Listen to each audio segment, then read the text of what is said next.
I don't have time to read the whole letter, and it kind of jumps around a little bit, but she formed an orchestra called the London Repertoire Orchestra. It was kind of a training orchestra, reading orchestra, community orchestra, hodgepodge.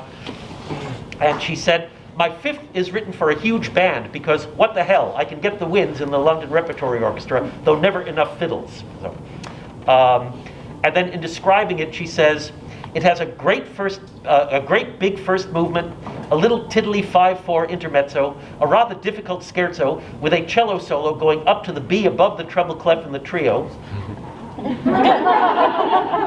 And then a very odd finale, a missa brevis for orchestra. No singers, but tunes that fit the Latin words if you did have singers.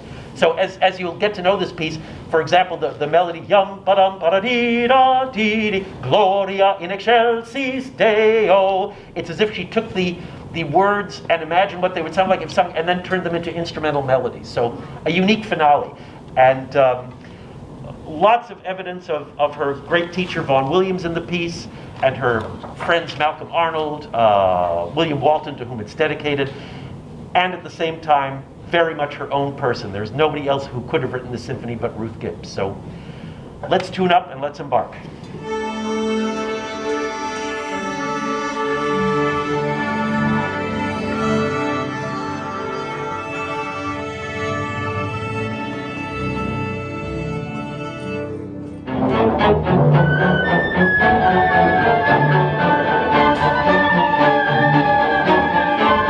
In addition to the Fifth Symphony by Ruth Gipps, we also featured Hullabaloo by Jocelyn Morlock. That's where we started, and this is where we took it.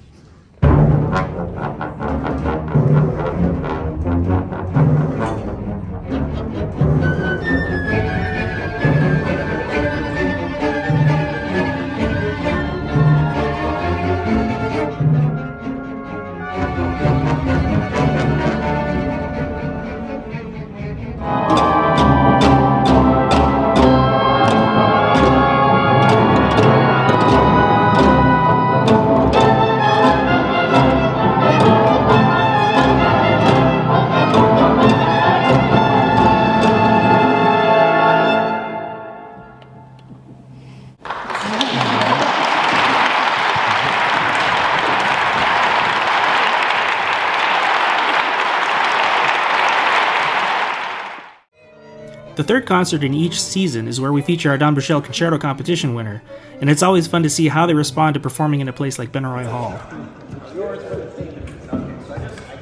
gotta know what it sounds like. It's just yeah.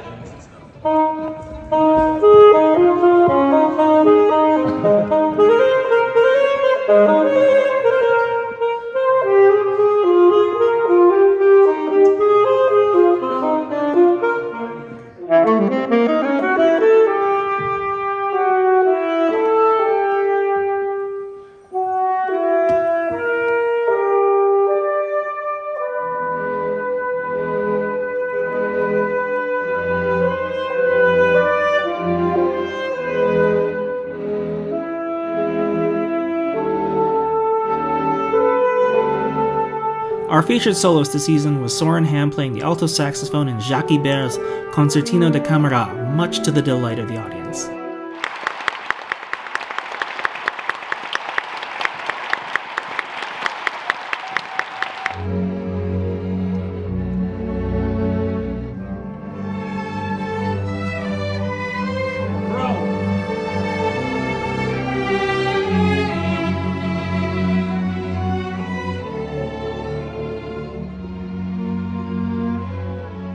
In the course of getting to know her son and daughter-in-law, I said to them, well, this is unforgivable. If you send me her manuscript, I will recopy it.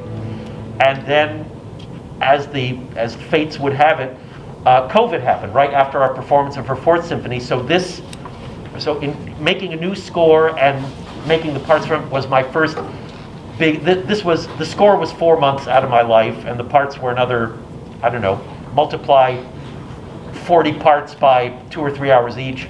But now the symphony can be played again. And indeed, there's an orchestra waiting to get these parts right after our performance. So it has a new life, and we're going to bring it back to life. We are giving the U.S. premiere and the second ever performance of this piece.